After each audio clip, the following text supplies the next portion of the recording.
जादुई सिलेंडर। पंजाब राज्य में फतेहपुर नाम का एक गांव था। वहां पर एक बूढ़ी औरत रहती थी। उसका नाम प्रीत कौर था। प्रीत कौर के 3 बेटे थे। उसमें से 2 की शादी हो चुकी थी और 1 की शादी होना बाकी थी। प्रीत कौर काफी नकचड़ी और नखरेलू थी। उसे बहुओं को सताने में बहुत मजा आता था। प्रीत कौर अपने पति और बेटों से बहुओं को खाने के लिए हमेशा खरी खोटी सुनाया करती थी, या फिर खाने में खुद नमक मिर्च मिला दिया करती, जिससे उनकी बहुओं को डांट पड़े। एक दिन, अरे बहू, कितना समय लगेगा? खाना बना रही हो, क्या कर रही हो? लगता है दोनों हमें भूखा ही मार देंगी। रुकिए माँ जी, ला रही हूँ। दोनों बहुएं खाना परोसती हैं। सभी खाना चखते हैं और जैसे ही प्रीत कौर का पति हीरालाल खाने की तारीफ करने लगता है, तो प्रीत कौर उसकी बात बीच में काटकर बहुओं को खरी खोटी सुनाने लगती है। क्या खाना, ये थू, सारा मुंह का स्वाद ही खराब कर दिया। छी!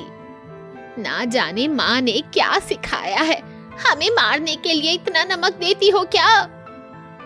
पर माँ जी, आज तो मैंने सब्जी चखी है, इतना नमक तो नहीं था। पता नहीं कैसे। अब तुम मुझे सिखाओगी कि क्या गलत है और क्या सही? हाँ? हमें माफ कर दीजिए माँ जी, फिर से ये गलती नहीं होगी। कुछ दिनों बाद प्रीत कौर ने अपने सबसे छोटे बेटे बलदेव की शादी रानी से करा दी। शादी के बाद जब रानी रसोई का काम संभालने गई, तब प्रीत कौर उससे बोली, अरे रानी बिटिया, आज तुम खाना बनाओगी? सुना है तुम अपने गांव में इतना स्वादिष्ट खाना बनाती हो, ये सब उंगलियां ही चाटते रह जाते हैं। बेटी, जरा हमें भी चखा दो अपने हाथ का खाना। जरूर माँ जी, आप बैठिए, मैं खाना बना कर लाती हूँ। रानी रसोई में जैसे ही जाती है, उसे वहाँ छोटी और बड़ी बहू मिलती हैं। रानी उनसे कहती है, अरे मैं तो खामखा डर रही थी कि ससुराल में सासू माँ कैसी मिलेंगी। भगवान की दया से इतनी अच्छी सासू माँ मिली है। हाँ, बड़ी अच्छी सासू माँ मिली है। जरा खाना तो चखाओ, फिर पता चलेगा कैसी सासू माँ है। दोनों बहू रानी को अकेला छोड़ देती हैं और वहाँ से चली जाती हैं। कुछ देर बाद रानी जब खाना परोसती है, तब सभी उसके खाने की तारीफ करने लगते हैं, और जैसे ही प्रीत कौर सभी की ओर देखती है, तब सभी मजबूरन रानी को खाना बनाने के लिए खरी खोटी सुनाते हैं। सुन लिया रानी तुमने, बहुत ही घटिया खाना बनाती हो। पहले खाना बनाना तो सीख जाओ। रानी काफी उदास हो जाती है। वो घर के मंदिर में जाकर भगवान से प्रार्थना करती है। उतनी ही देर में उसके सामने अन्नपूर्णा माँ प्रकट हो जाती हैं। बेटी, आंखें खोलो। मैं तुम्हारी प्रार्थना से बहुत प्रसन्न हूँ। बताओ, तुम्हें क्या दुख है? अन्नपूर्णा माँ। रानी अन्नपूर्णा माँ को सब बताती है और उसकी दुविधा सुन अन्नपूर्णा माँ अपना हाथ हवा में घुमाती हैं और तुरंत एक सोने का चमचमाता हुआ सिलेंडर प्रकट हो जाता है। ये लो बेटी, जादुई सिलेंडर। तुम जब इस पे खाना बनाओगी तो इतना स्वादिष्ट बनेगा कि सब उंगलियां चाटते रह जाएंगे और कोई चाहकर भी तुम्हारे खाने के बारे में कुछ भी गलत नहीं कह पाएगा। पर हाँ, स्वच्छ और अच्छे मन से खाना बनाने पर ही यह सिलेंडर काम करेगा, और यदि कोई इसका इस्तेमाल नीचा दिखाने के लिए करेगा तो उसका खाना स्वादहीन और बेकार बनेगा। रानी ये सब सुनकर बहुत खुश हुई और अन्नपूर्णा माँ को धन्यवाद कहती है। फिर रानी उस सिलेंडर पे खाना बनाकर सबको खिलाती है। पर इस बार सबने रानी की तारीफ जमकर की। जैसे ही प्रीत कौर ने खाने के बारे में गलत बोला, वैसे ही सब प्रीत कौर को डांटने लगे और कहने लगे कि खाना काफी अच्छा है। प्रीत कौर सबके बदले बर्ताव को देखकर दंग रह गई और चोरी से रानी पे नजर रखने लगी। तब उसने देखा कि रानी सोने के जादुई सिलेंडर पे खाना बना रही थी। सुनो रानी, खाना आज मैं बनाऊंगी। रानी प्रीत कौर से बोली। ठीक है माँ जी। और फिर वहां से चली गई। फिर प्रीत कौर ने खाना बनाकर सबको परोसा। प्रीत कौर का खाना सबने चखकर फेंक दिया। और फिर प्रीत कौर का पति हीरा लाल प्रीत कौर से चिल्लाकर बोला, ये कैसा खाना बनाया है? अगली बार जो तुमने खाना बनाया ना तो तुम्हारी खैर नहीं। इतना बेस्वाद और बेकार खाना। बहुओं को डांटा करती थी और खुद को ही खाना बनाना नहीं आता। माँ जी, वो सोने का सिलेंडर सिर्फ उन्हीं के लिए काम करता है जिनका मन साफ और निर्मल होता है। प्रीत कौर को ये सुनकर अपनी गलती का पछतावा हुआ और उसने अपने व्यवहार को बदल लिया और फिर उनका परिवार खुशी खुशी रहने लगा। एक गांव में भोला नाम का मजदूर रहता था। भोला अपनी जिंदगी से तंग आ चुका था। उसे लगता था कि वो किसी भी काम का नहीं है।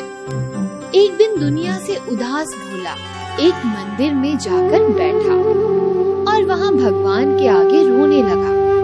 हे भगवान, अगर मैं किसी भी काम का नहीं तो मुझे दुनिया में लाए ही क्यों? मेरा जीवन व्यर्थ है। मैं मरना चाहता हूँ, मुझे अपने पास बुला लो। भोला को इस तरह रोते हुए देखकर भगवान उसके सामने आ गए और उसके सर को सहलाने लगे। अचानक से भगवान को सामने देखकर भोला थोड़ा डर गया। डरो मत, मैं सच में भगवान ही हूँ। तुम्हारी बात सुनकर मुझसे रहा नहीं गया। भोला, तुम्हारी जिंदगी कीमती है। तुम इस तरह से क्यों रो रहे हो? कीमती? किस काम की है मेरी जिंदगी? माँ ने कहा तुम ठीक से पैसे नहीं कमा सकते। बीवी ने कहा तुम बस सभी के लिए मुफ्त में काम करो। सेठ जी ने भी अब मुझे कहा कि तुम किसी काम के नहीं हो। तुम्हें कल से नौकरी पे आने की कोई जरूरत नहीं है। मुझे लगता है कि मेरी जिंदगी की कोई कीमत नहीं है। ऐसा नहीं कहते। तुम सच में बहुत मूल्यवान हो। नहीं नहीं, आप भगवान हो। आपका क्या है? मैं तो इंसान हूँ। अगर आपको लगता है कि मेरी जिंदगी सच में कीमती है तो बताइए मेरी कीमत क्या है? भगवान ने भोला की बात सुनी और फिर उसके हाथ में एक लाल चमकदार पत्थर दे दिया।